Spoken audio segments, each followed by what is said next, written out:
If you believe loyalty runs deeper than bar taps, type respect below. Jim Anderson carried himself with the unmistakable bearing of a man who'd seen more in combat than most see in a lifetime. Yet the treatment he received that night was anything but respectful. Colonel James Jim Anderson was trying to find his footing in a world that felt alien after 30 years in Army Special Forces. Decades of covert operations in unforgiving environments and the unbreakable bonds of brotherhood forged in shared adversity made civilian life feel uncomfortably quiet. Too quiet. He'd received an honorable discharge 3 months ago. His distinguished career finally ended by accumulated injuries and his advancing age. The wounds from his final mission in Syria had healed, but the damage was permanent. His right leg would never be the same, leaving him with a slight but noticeable limp that served as a constant reminder of his sacrifice. Now 65, Jim had drifted to the small town of Riverdale, renting a modest apartment above the local hardware store while trying to figure out his next move. The transition had been more jarring than any combat drop he'd experienced. Jim didn't look like the Hollywood stereotype of a Delta Force operator. He wasn't overtly muscular or flashy.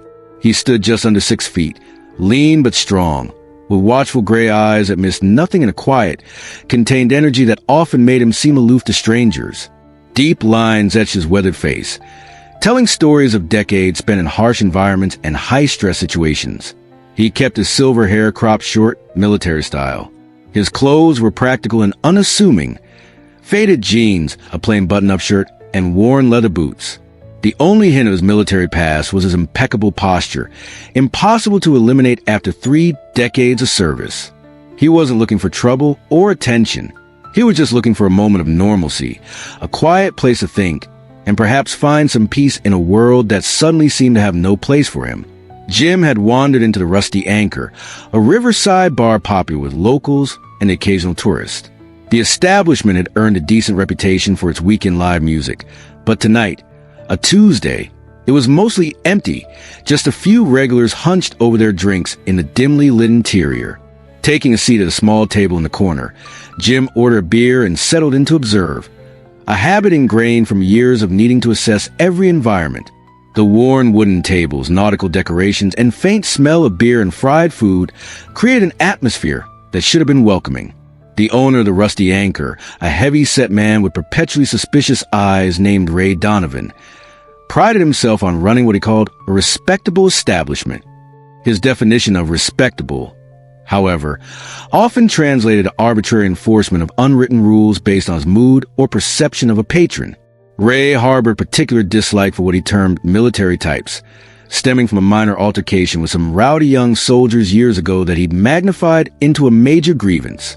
In his mind, they were all troublemakers, arrogant, dangerous, and bad for business. When Jim walked in, Ray noticed him immediately. The quiet intensity, the way he scanned the room before sitting, the subtle alertness. Ray didn't see a man looking for a peaceful drink. He saw a potential problem. Someone who didn't fit his preferred clientele of easy-spending tourists or compliant locals. Jim had been sitting quietly for about 20 minutes, nursing his first beer, his gaze mostly fixed on the faded photos and memorabilia decorating the walls, when Ray decided to act. He ambled over to Jim's table, arms crossed, expression already hostile. "All right, pal," Ray began, his voice unnecessarily loud in the quiet bar. "You've been sitting here staring for over 20 minutes. You casing the joint or something?" Jim looked up, surprised. "Just enjoying my beer. Thinking." Ray scoffed. "Don't like your kind of thinking in my establishment. Makes the other customers nervous." He glanced around pointedly, though the few other patrons were deliberately ignoring the exchange. "My kind?" Jim asked, his voice calm though a warning light flickered in his gray eyes. "And what kind would that be?" Ray leaned in, his beer and cigarette breath washing over Jim. "The quiet, intense, military-looking kind. You guys are always trouble. Looking for a fight. Thinking you own the place. I've had enough of it. Your kind isn't welcome here." Jim raised an eyebrow. "I haven't said a word to anyone but the bartender.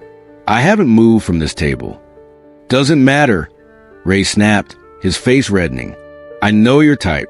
You're all the same. That limp doesn't fool me either. Probably looking for special treatment. Well, not in my bar." Jim placed his beer glass down with deliberate care. The injustice of it, the sheer irrational prejudice, was galling. After all he'd seen, all he'd sacrificed for his country, to be judged and dismissed so casually based on nothing more than appearance and a prejudice against veterans. It was a bitter pill. "I believe," Jim said, his voice still low but now with an edge of steel that made Ray pause momentarily, "that I'm a paying customer bothering no one. I believe I have the right to finish my drink in peace." Ray's brief hesitation vanished, replaced by renewed aggression. He slammed his meaty hand on the table. "You believe wrong, buddy. This is my bar, my rules, and my rule says you're out. Now, before I and my bouncer," he jerked a thumb toward a large, equally thuggish-looking man who was now watching from behind the bar, "escort you out personally. And trust me, you don't want that."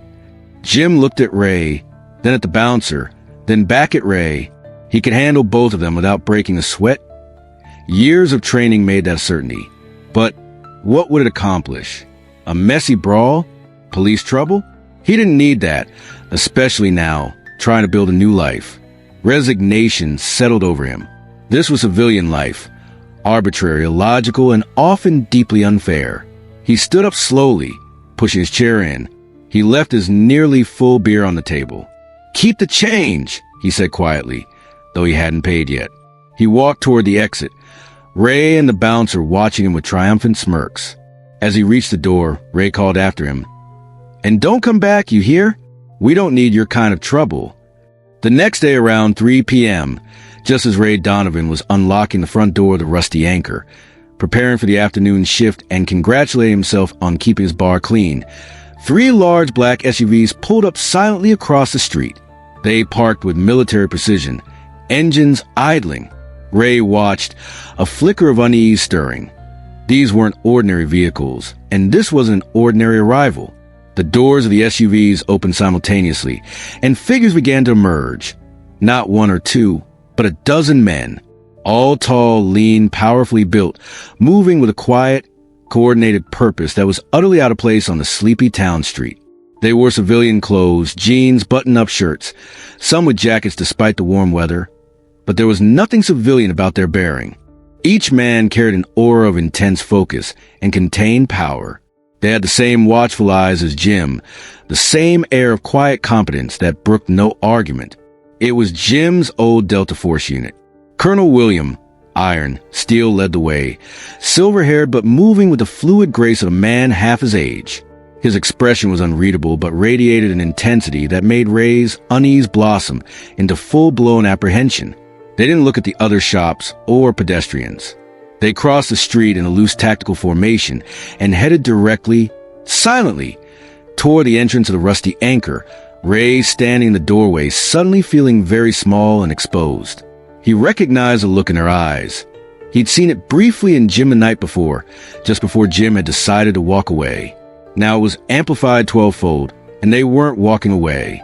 Colonel Steele stopped directly in front of Ray, the other 11 members of the unit fanning out slightly behind him, effectively blocking the entire entrance to the Rusty Anchor. They didn't speak. They just stood there, their collective gaze fixed on Ray, a silent, overwhelming wall of disapproval. Ray swallowed hard, his earlier bluster gone. Can I help you gentlemen?" he stammered, trying for a welcoming tone that came out as a nervous squeak. Steele didn't answer immediately. He just looked at Ray, his eyes seeming to strip away every layer of Ray's bravado, leaving him feeling naked and inadequate. The silence stretched, thick with unspoken threat. The bouncer, who had just arrived for his shift and witnessed the unit's arrival, wisely chose to remain near the back of the bar, suddenly very interested in polishing glasses. "Ray Donovan?" Iron finally asked, his voice low, calm, but carrying the unmistakable authority of a man used to giving orders that were instantly obeyed in life-or-death situations. "Yeah, that's me," Ray managed. "We understand," Iron continued, his tone still quiet, "that you had a misunderstanding last night with one of our associates, a man named Jim Anderson." Ray's eyes darted nervously from Iron to the other silent figures. "Misunderstanding? Look, he was being difficult. I just asked him to leave. No harm done. One of the men behind Iron, a giant of a man with hands like sledgehammers, let out a soft sound, not quite a laugh, more like the rumble of distant thunder. That made Ray flinch. No harm done, Iron echoed, raising an eyebrow. You insulted him. You threatened him. You ejected him from your establishment based on nothing more than your own prejudice. Is that your standard business practice, Mr. Donovan? To disrespect a man who has served his country with more honor and integrity in one tour than you've likely shown in your entire life. Ray started to sweat. Now hold on a minute. I support the troops. I got a flag out front. Sometimes you just get a bad vibe from someone, you know? A bad vibe, Iron repeated, his voice flat. Interesting, because we're getting a very specific vibe from you, Mr. Donovan, and from your establishment. He paused. We were planning on having a team reunion here this afternoon. About 12 of us, maybe a few more might join. We thought we'd sample your hospitality, have a few rounds, support a local business. He looked around the empty bar. But given Colonel Anderson's experience, we're reconsidering. Ray's mind raced. 12 Special Forces operators in his bar for hours. The potential profit war with the palpable sense of intimidation. But then he saw the look in Iron's eyes and knew this wasn't about selling beer. Look, Ray said, trying a different tack, forcing a placating smile. If it was a mistake, I apologize. To Jim, to you, tell you what, first round's on a house for you and your associates, for the misunderstanding. Iron's expression didn't change. An apology to us is irrelevant, Mr. Donovan. It's Colonel Anderson you disrespected. And more than Colonel Anderson, you disrespected the service, the sacrifice, the quiet dignity of a man who asked for nothing but to be treated like any other customer. He stepped a little closer. Here's what's going to happen, Mr. Donovan. You are going to find Colonel Anderson. You are going to offer him a sincere, personal apology, not for us, but for him. You will tell him he is welcome in your establishment anytime, and that he will be treated with the respect he is due. Then, Iron continued, you are going to make a substantial, publicly acknowledged donation to the Wounded Warrior Project in Colonel Anderson's name. Consider it an investment in better community relations. Ray looked horrified at the mention of a donation. A donation? How much are we talking about? Enough to make a difference, Iron said smoothly. Enough to show you understand the gravity of your misunderstanding. My associate here, he gestured to a lean, bespectacled man who somehow looked even more dangerous than the others, will discuss the appropriate amount with you privately. Iron then looked past Ray into the bar. And from now on, Mr. Donovan, this establishment will be known as a place that honors veterans, not just with flag out front, but with genuine respect. Understood? Ray, thoroughly cowed, could only nod mutely. Good, Iron said. Now about that apology to Colonel Anderson. He pulled out his phone. He's expecting your call. We'll wait. For the next hour, the Rusty Anchor was effectively, though unofficially, under new management. While the bespectacled man had a very quiet, very persuasive conversation with Ray in his cramped office about donation figures and community outreach, the rest of the Delta Force unit simply occupied the bar. They didn't order anything. They didn't make a mess. They just sat quietly at various tables, their presence an overwhelming, silent statement. Regular customers who wandered and took one look, felt the atmosphere, and quickly turned around. Ray Donovan, emerging from his office looking pale and significantly poorer, made a very heartfelt, very public phone call to Jim, apologizing profusely and inviting him back to the bar anytime as an honored guest. Jim, from his small apartment, accepted the apology with quiet grace. The Delta Force unit departed as silently and efficiently as they had arrived, leaving Ray to contemplate his new business philosophy.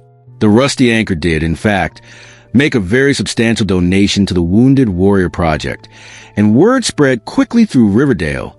The Rusty Anchor was now a veteran-friendly establishment, perhaps the most veteran-friendly establishment in town. Jim visited the Rusty Anchor a week later, at Colonel Steele's insistence. Ray personally served him his beer on the house, and couldn't have been more solicitous. The bouncer even nodded respectfully. Jim didn't gloat. He just enjoyed his beer in peace, a quiet smile playing on his lips. He knew his team always had his back, whether in a foreign battlefield or a rundown riverside bar. The incident became a quiet legend among Special Forces veterans, a reminder that sometimes the most effective operations required no weapons, just unwavering loyalty and the undeniable presence of America's finest warriors. Because Brotherhood doesn't end with discharge, and when you disrespect one operator, you might just find entire units showing up to politely, but very firmly, recalibrate your understanding of respect. In the weeks that followed, the rusty anchor transformed. Photos of local veterans appeared on the walls. Weekly discounts for service members were introduced. The bar that once shunned a solitary veteran now stood as a testament to how communities should honor those who served. If you believe that the bonds of military brotherhood never break, and that our veterans deserve our highest respect, leave respect in the comments below.